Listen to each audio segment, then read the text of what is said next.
There's a lot of information going on behind me here, so let me talk you through it. First of all, in the middle you can see the answers to the questions, A, B, C, D and so on. To the right of the answer you've got the timing where you'll hear the answer in each recording.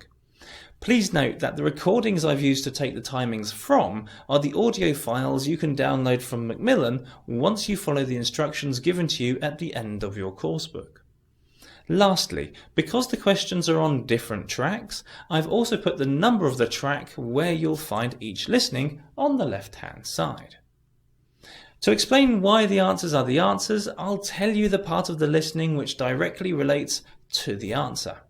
Hopefully you'll very quickly see how the vocabulary in the question connects to the clips from the listening, so make sure you've got your coursebook open at the right page now.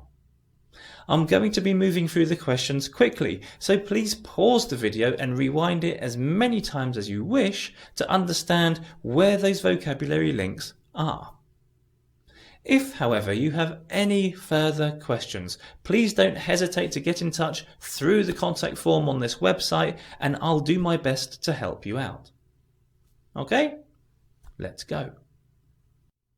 For question 1, the answer is B. Sorry that its scope could not be wider. As the man says, I'd rather not have had to limit our investigation just to the inner city.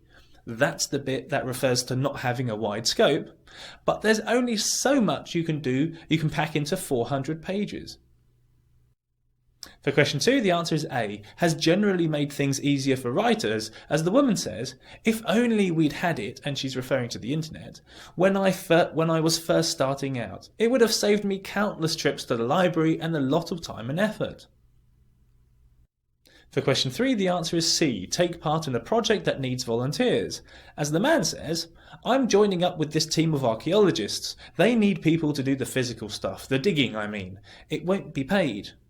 Well, if it won't be paid, it means that you're a volunteer, or a slave. Probably a volunteer in this case.